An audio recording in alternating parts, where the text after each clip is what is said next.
I believe we can start at 11 sharps. If we can't, then we'll take their seat. So You can wait 5 more minutes. If you think so it's 5 already. minutes will be okay. They say when they can make videos, so colleagues will have to put on their masks so that you don't foreigners take it seriously. Otherwise, we just take it more. So 5 minutes. And we'll work.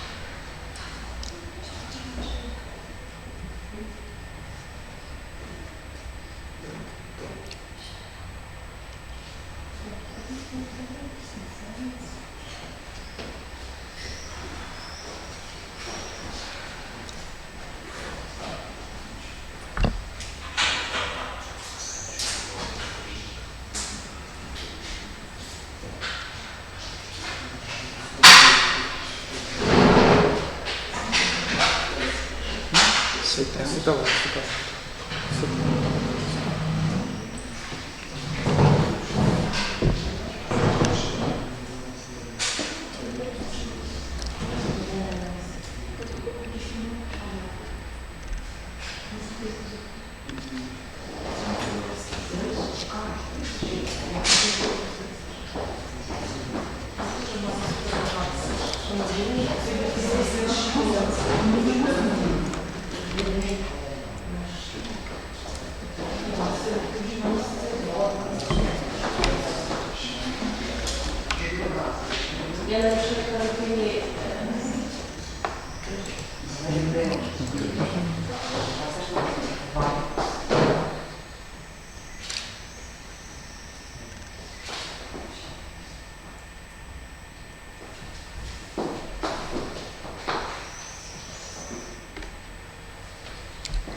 I'm sorry. Hello.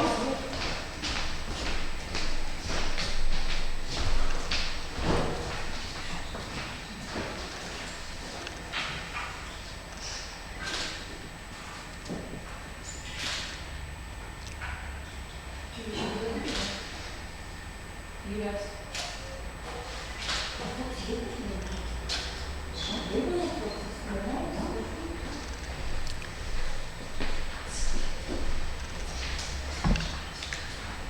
Okay, let us begin. Hello everybody, welcome this morning to my presentation on the city's history and architecture. I will, it's a bit weird sitting down. I'll begin with saying thank you for letting me come present. When I first came to Ukraine, I would not have thought that I would be presenting sort of academic work in a university. So I am very honored that you guys are letting me come present here today. So, as you can see on the title, my presentation is called Vinica as a Historic Case Study, uncovering Venetia's architectural heritage and verifying whether it constitutes as historical multiculturalism, which is a very long word for saying that I'm a historical nerd and really enjoy researching history. Okay, so who am I? My name is Paul Morgensstern, so it's the same name as one of the Russian rappers that's very popular at the moment, although my name is more original, so I like to think that I'm the better one. I am a volunteer at Pangea Ультіма Development Center, so it is an NGO that works in non-formal education, and I'm here through the Erasmus Solidarity Corps program, so they send European, so people within the European Union to projects within the European and to partnering countries. And I also know that Ukrainians can take part in going the same way back as well. Part of my work here is to do cultural clubs, so speaking clubs with English and from Dutch. We also work in media projects, and we also have worked on a cultural journal / magazine called Mosaica, which is sort of tied within the work that I'm doing here. My educational background is in history, political science, and then also IR or international relations, which for me is sort of more a specialization in political science, but it all falls very much under the same thing. I got my bachelor's from the University of Canterbury in New Zealand. The reason for my parents moved to that country, so that is where I ended up doing my high school and undergrad studies. After I finished my bachelor's, I went to the University of Groningen in the Netherlands, where I did a master's in international relations, and I also did some auxiliary papers within history, working with archive work, interviewing people for historical research, and also quantitative methods for historical data, so lots of interesting things. And from September this year, I've happily been accepted to the University of Leuven, which is in Belgium, for doing an advanced master's or sort of like postdoc work in digital humanities. So working with how do we work with digitalized sources, data, and all that kind of fun stuff that's coming up. So that is my sort of brief background with who I am and why I came here. Okay, so as I said before, I quickly go through this. I am part of the European Solidarity course, which sends people on projects, helps young people get work experience. You also get to travel abroad. It covers fun, covers sort of your health insurance, the cost of living here, accommodation, and you end up receiving a nice youth pass, which you can put on your CV. So if anyone is interested in doing this, you can come ask later how to get involved. Okay, so how did I get to this point? So as I said before, it all started with working with our cultural magazine called Mosaica, where we as volunteers get to write interesting small articles about the city and how it is linked to intercultural. When I first arrived here in October, I was quite amazed at all the kind of cool architecture that the city had, sort of from the Russian Empire, and then you also had Soviet buildings, and then also what I sort of discovered later was sort of from the Polish Commonwealth and the Ruthenian Kingdom era, and I was like, no, this is going to be an interesting sort of piece to write about. Little did I know that there was actually a lot more information to write about that than just one article, so I started writing one. I interviewed a local tour guide here, and I also tried to find the small amount of English sources that was written there. And I just sort of started to work. I also then thought it was interesting to talk to the local government. We had someone who came to one of our clubs, was a local architect here, so I interviewed him about their work. And then one thing leads to another in research. You find one person who knows another person to talk to. And now I have 12 interviews of historians and people who work in the local government's Institute of Urban Planning, yes, if I'm correct. Anyway, within working for the local government within urban planning and architecture, so we have a nice wealth of interviews. So, and then also from there, our NGO started collaborating with the Donetsk University, so I also got to work with a professor there who also got to help me with research and got to participate in one of the museum practices with the younger students there to sort of help them, how can they visualize the city's architecture for historical to help people better understand the city's history.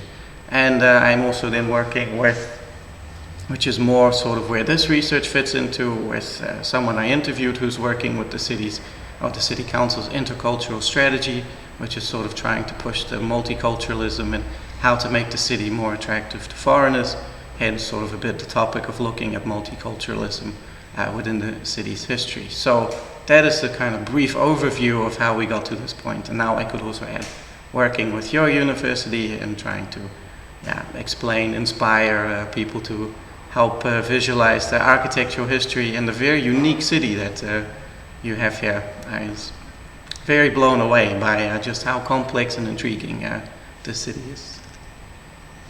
Okay, so my research question is quite simple.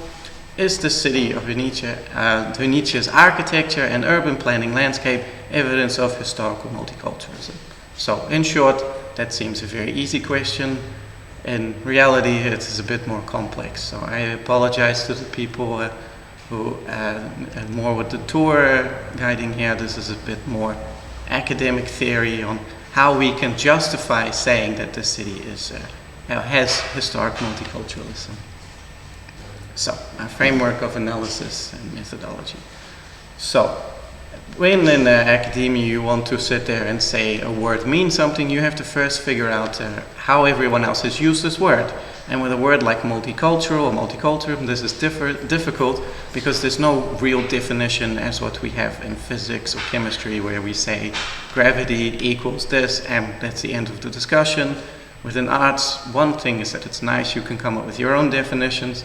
Not so nice thing is that it's also very hard to come up with one single definition. So if we look at what most people have used it for, the main things we see multicultural sort of words used for is to describe public policy, which talks about integration and assimilation policies, and multicultural is sort of the standard in which we say this policy was successful within international relations or more political social studies. I would say multicultural is sort of seen as the next global world order, or how we should structure our society in terms of like political structures.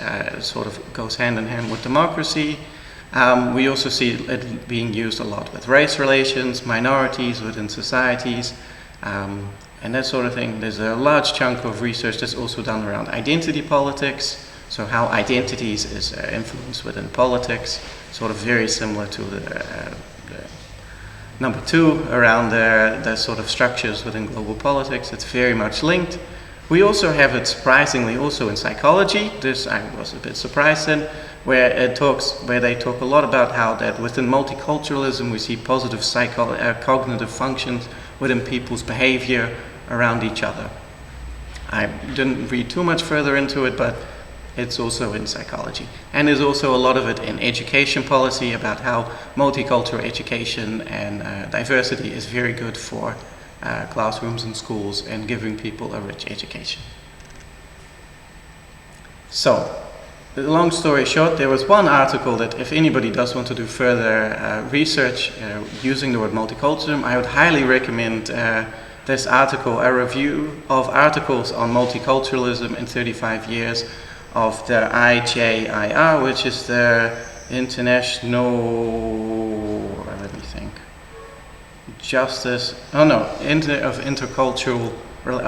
International Journal of Intercultural Relations by Lily A. Arstem, I think. Anyway, that's a very long literature review in which this person maps out how the word multiculturalism has been used within this journal, within many different articles. How this is helpful to us is that she gives us a very nice definition, which is that multiculturalism is a reflection of a value system which emphasizes the acceptance of behavior, differing from different cultural systems, and active support of the right of which these differences exist. So very academic, but in short, it is that multiculturalism is sort of the active support at making sure that different cultures have a right to exist within the society in which they are. So from this, I think we can make a very nice one for how we will define historic multiculturalism, which is that we will say historic multiculturalism exists if we detect the presence of two or more cultures that are accepted supported, and are publicly able to express themselves within the historical content. So for us, that will be looking at how do they publicly express themselves within architecture and architectural styles. So yeah, that leaves us to going to our kind of key things we're looking for is public acceptance, so especially in the existence of buildings with different architectural styles. If the state or members of society support the building of different architectural styles, so maybe you'll see that they either will support, give funding, or they will try and write laws to stop particular buildings being built. And if these cultures are able to publicly express themselves through the building of their buildings, and so forth. So sort of gives us some nice lines of what are we looking for, in which we can definitely say there is multiculturalism. So why Vinica? Well, Vinica is a very particular case. On some hands, if you're from a historical, you could be a little cynical that it keeps getting invaded by many different things, but this kind of invading or different time periods of government authority gives us some nice blocks in which we can then measure change. So for this reason, I have then started to look at my focus, how do we see changes in sort of architecture between the Polish-Lithuanian Commonwealth, between the Russian Empire, then with sort of Soviet Ukraine or the Soviet Union, and then now also into postmodern or from independent Ukraine. That these kind of give us some nice time periods in which we can then start analyzing, okay, we see change from here to here, or that we don't see a change depending on the government authorities. So, therefore we can then set our independent variable will be the change of historical period and the governing authority, so the thing that changes within our sort of experiment or framework of analysis. And the dependent variable will be the changing numbers in different buildings that belong to different cultural groups that correspond with architectural styles. So the more cultural groups and architecture styles we see, the more multiculturalism we have, the fewer we see, the less we have. That is sort of what this kind of boils down to. Okay, so now for the fun part, what did we find? So, the first area that I will discuss is the Polish Commonwealth. This building here of the State Archive to me is the kind of the coolest building that you guys have here. I do like this building a lot with its Baroque style architecture. So, the key buildings within the city and sites that we find is the Muri, or the city's wall. We find the Castle Mount, so for all the tour guides, please make this an excursion point, because for me it is one of the coolest sites that you guys have. That it was a historical castle there. I think that's pretty cool, but that's just me. The Complutensian Monastery, which you can see there. Jesuit complex, as I said, and also the Dominican Cathedral. So these are some of the key sites which you can very easily find within the city. As you can see, I found these with taking photos with my camera. So, what interesting discoveries did we find? Well, a lot of this comes from sort of classic Baroque architecture. We could classify most of the structures as sort of built within for religious purpose, so within the three monasteries and cathedrals, and also a lot of defensive structures are still left over from the castle and from the wall. Most of these sort of structures were to support economy, defense, or education. And when we start looking at our analysis for multicultural, this is probably the time period where we can say that there was the most multicultural part within the city's history.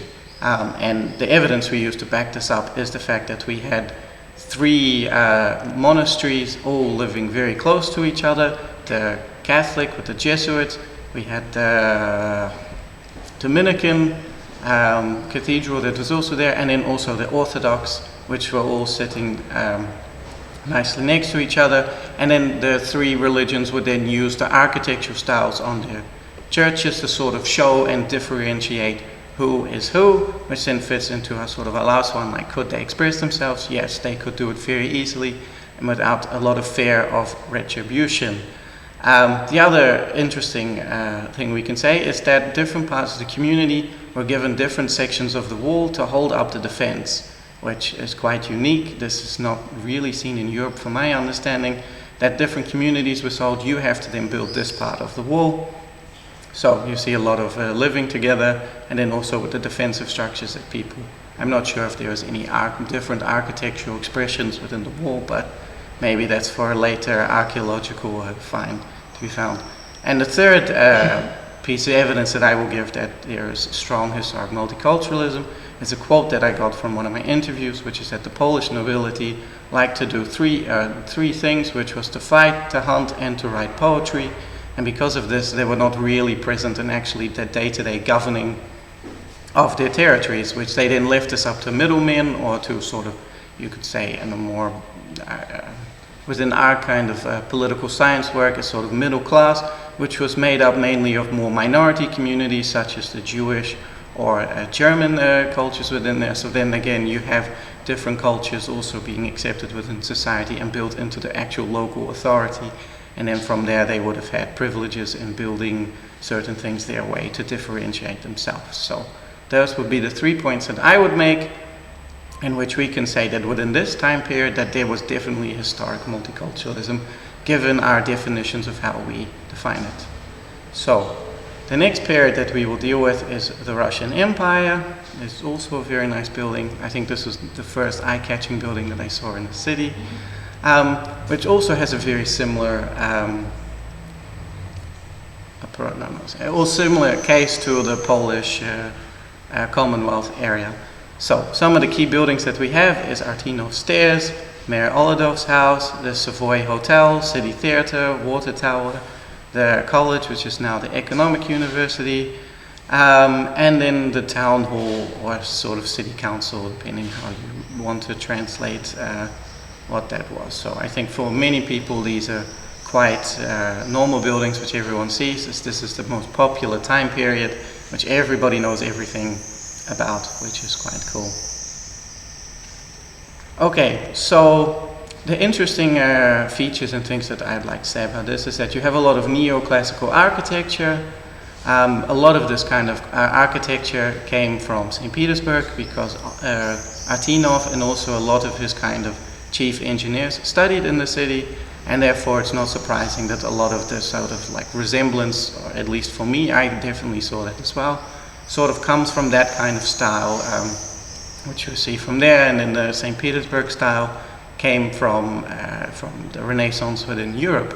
Another key feature within this time period is that you had a lot of two-story buildings with a mezzanine floor or with an attic. You also, if you go back, there was one picture where you saw the two floors and then sort of an attic on top. This was sort of the standard building within the city, and there's still quite a few of them around which you can find.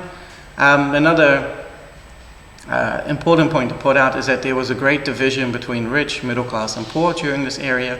So the poor had sort of wooden houses with balconies, especially within Jerusalemka, and then the middle class had more moderate houses with the two-story, and then the rich had the two-story, but then very lavishly decorated in neoclassical architecture.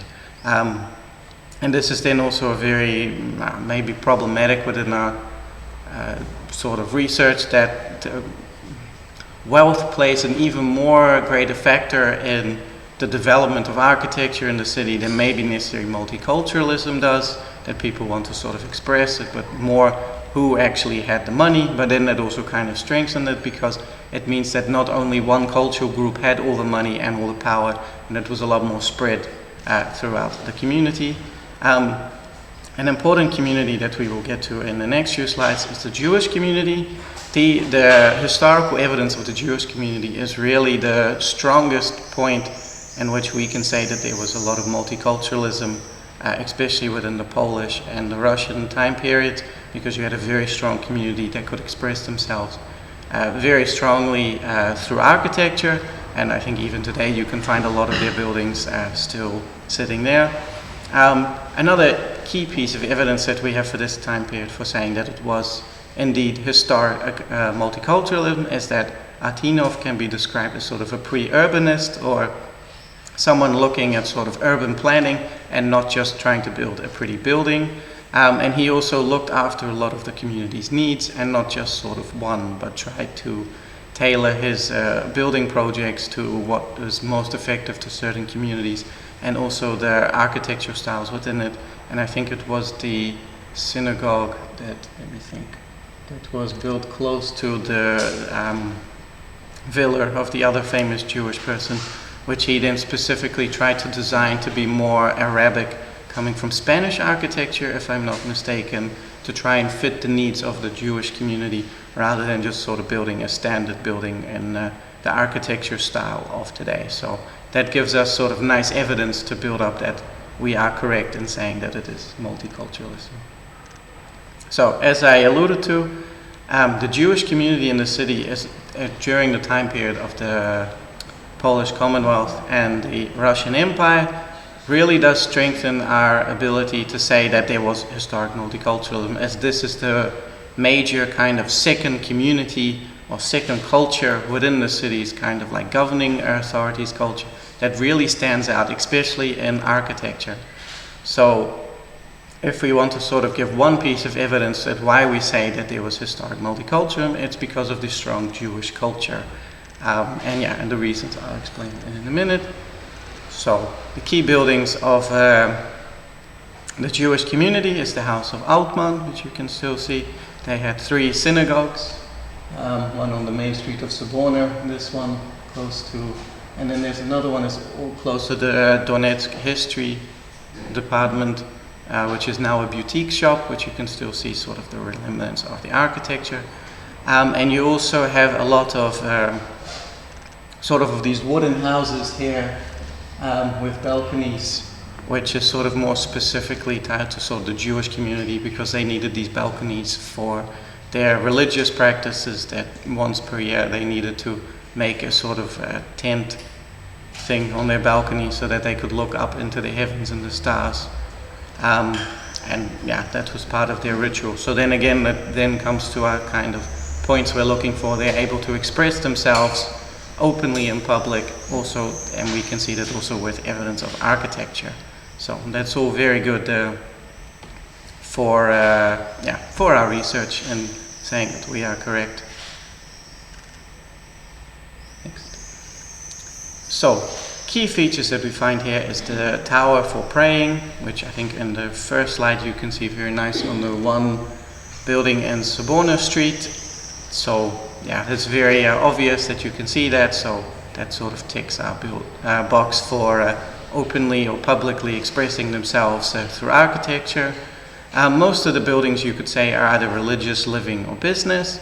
They had a very big influence on the city's history, especially in the Polish and Russian time periods, and their presence is a very strong evidence for our argumentation that the city does have historic multiculturalism. So then we move on to the Soviet Union, which is not so good for our argumentation, but it is still a time period that exists here. So some of the key buildings that you have of the Soviet area is the Rainbow Summer Theater in Gorky Park. You have the Book, which you saw before. You have the City Council building, the Old Soviet Cinema, and then you also have a lot of factories scattered around the city, which are also dominant from that type of era. So the key interesting discoveries that we found here is that many of them are from brutalist or from constructivist style, which is sort of that's the style where they just want to add lots of concrete to the buildings.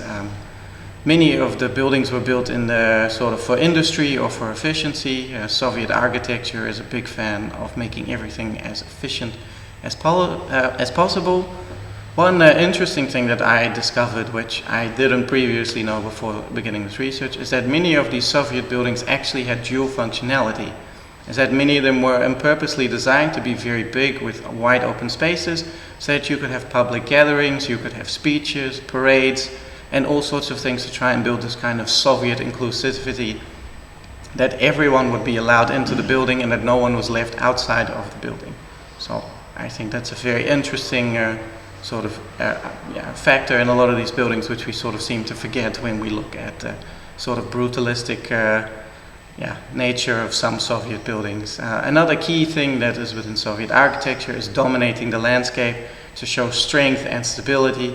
So a lot of these buildings were also built from like a political standpoint to show that we're here and there's not much you can do, and also to show the strength of the state and that these buildings are strong and then so are we. And you can see that it worked because many of the buildings definitely do dominate the landscape. When we put it into our sort of like framework of analysis for the expression of cultures, sadly we don't really see that. You could argue that maybe with the dual functionality that their way of showing inclusiveness or multiculturalism was more in that they wanted to include everyone to be the same. You could argue that, but sort of if we say strictly to our methodology, we'd have to say that there was not so much multiculturalism in the sense that what we are measuring during this time period. Then we get sort of to today, to postmodernism and to the redesigning of the city. As you see with the White Arch, which was redesigned by the Agency of Spatial Development. Some of the key buildings and projects that the city hopes to do, rather than necessarily what they are doing, is the development of the old jewelry factory, Crystal, which they want to build into an ICT innovation park. Here, the municipality, really wants to build this kind of inclusiveness and functionality and sort of place so that everybody can sort of come within. And they're also trying to hold some of the old Soviet murals in the factory to kind of preserve the past of some of the more positive elements of the Soviet area during the city. One thing we'll get back to in the next slide is the city also has a plan. Some of the city officials have a plan, I should say, to build a European House of Culture, where they want to redesign the old Soviet cinema into sort of this big intercultural hub for the city. And they also want to put a large venue to hold big conferences, which is something that I've heard many of the local workers from the city say the city really needs a large venue for large conferences and things. Probably my most favorite project, which I really hope gets developed, is called Alley 12.4, which is built by the Agency of Spatial Development, or at least they're planning it, where they want to build a long walkway from the north of the city along the Bug River down to the south to, I think there's a small, where the old Soviet terrain for Boy Scouts or explorers. So you have a very long walkway along the river and sort of redoing a lot of the riverfront, which would be very nice in my opinion. And then also we have the White Arch that they redesigned around Gorky Park, which I think is also, they've done very well within that. So if we look at the interesting features of the sort of modern era, we see that we have a lot of kind of modern buildings being built with sort of a glass box and sort of shopping malls, but we also see within the city the preservation of architecture, more looking around sort of the Polish Commonwealth and the Russian Empire of the city, trying to preserve some of the more wider monuments within that. There's also a focus on green spaces and redesigning old Soviet spaces. And within the city, sort of like long-term strategy is trying to be very multicultural and inclusive with their planning, what they're doing, and trying to specifically plan for this kind of idea. So if we link this back to our research with what we've sort of been researching over the time, is that the one kind of sort of future architectural project you could say would be the idea of the Intercultural House of Europe, which came from your previous head architect. And the idea is to redesign the old Soviet cinema because it's in the center, it needs redesigning, and that the idea is to use the public space better than what it currently is, and then the sort of decision, or the people in charge of pushing this is the intercultural strategy of the city, who really would like sort of a multicultural hub, which they can then sort of do a lot of their work from. What else did I want to say? Oh yeah, but this place is very coveted, so it's a very political decision what's going to happen with this building, because there's also plans to build a business center and I think there was also a petition to build a giant sports park. So it's very interesting what will happen with this old building.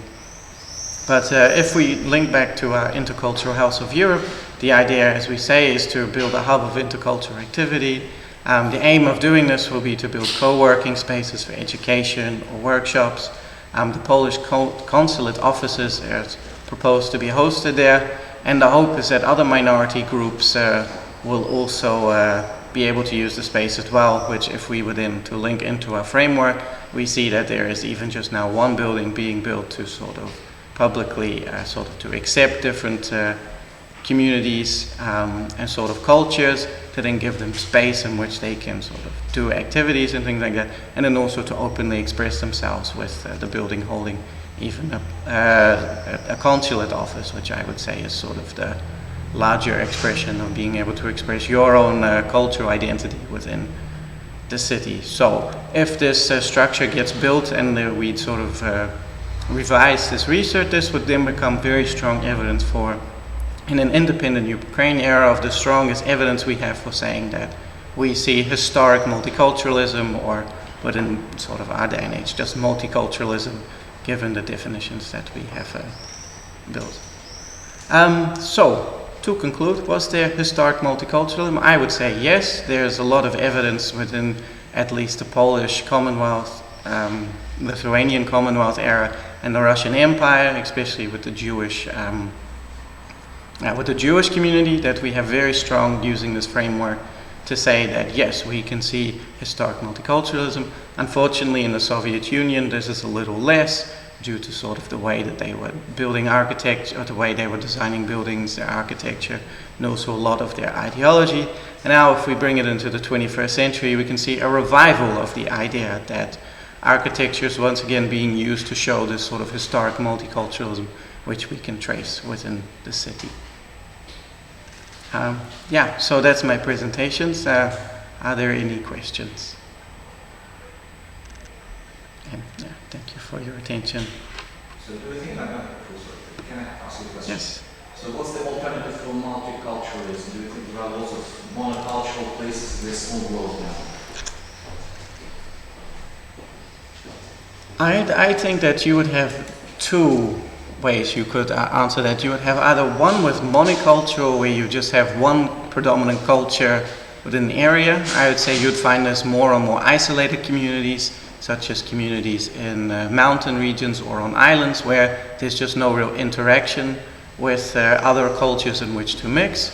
Or you have this sort of more, let's say, realistic, where you have the oppression of culture, that you have one dominant culture that tries to then push their culture onto the other culture. The sort of the Stalin era within this country, or within this area, would be an example of this, where you have one culture saying, no, you must now all follow this.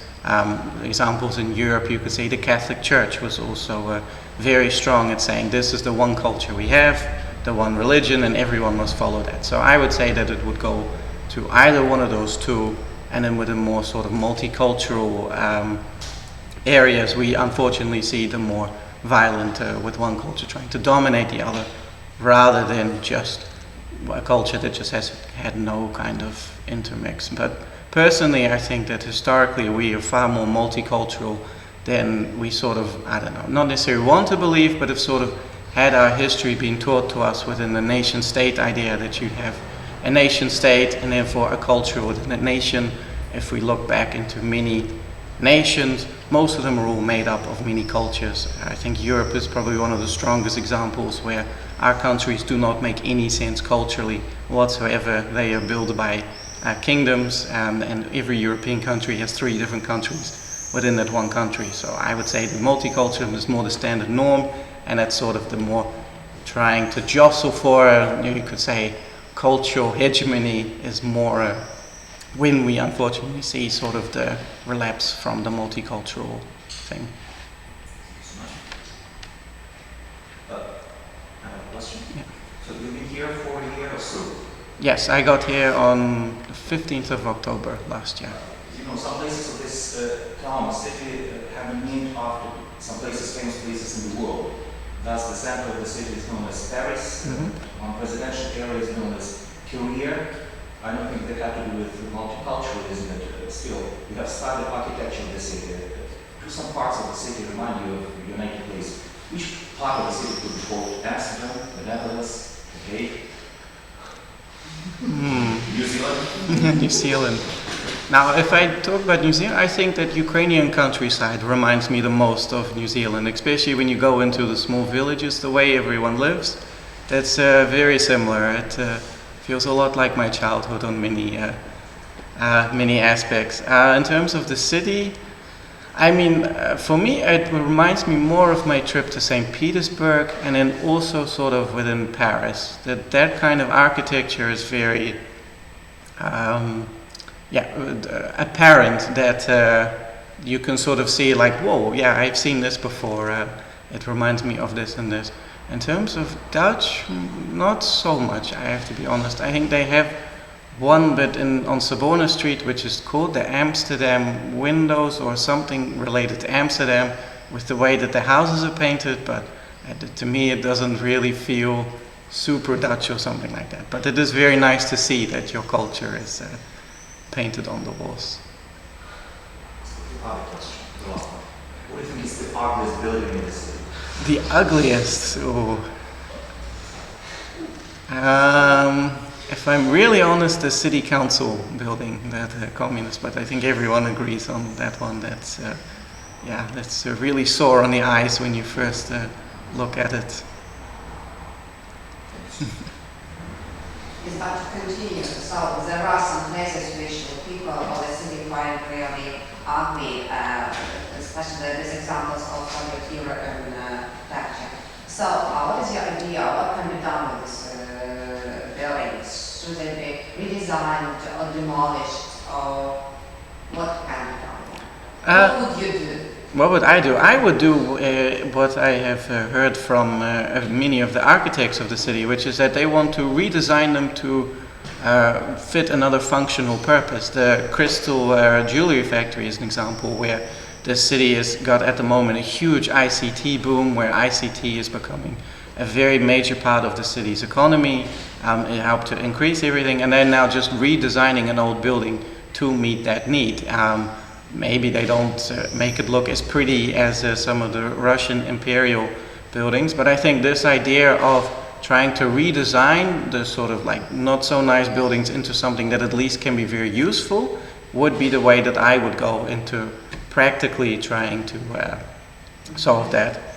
Where I would go for demolish is where I'd look if the building is just unsafe to sort of stand, then it is a good thing not to have that standing in the city and use the land for something more. That would be my personal approach to your question. Okay, thank you. And what maybe building would you start to redesign immediately? And if you had money, yes. If I had money, I think, if the city had money, they would already start redesigning many buildings. I'm not sure, to be honest. If I had money to sort of redesign or build one, I would probably do the Castle Mount that's on there. I think that to be more of a reconstruction, but building that into something kind of a cool monument, a museum or something would attract a lot of tourists, but it also would look really nice on the city's landscape of having something more medieval to kind of balance all the other kind of interesting architecture. That would be my personal opinion.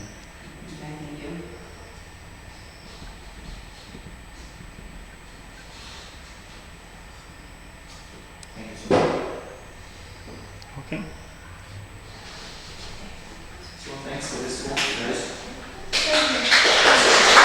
You're welcome. I hope you enjoyed it. I hope your research goes on, and one day we can host you again with some new findings of your research. That would be really nice if we So could do that. how long are you here for? I'm here until August, so I'm at the end of my project, unfortunately. Okay, so welcome to our university.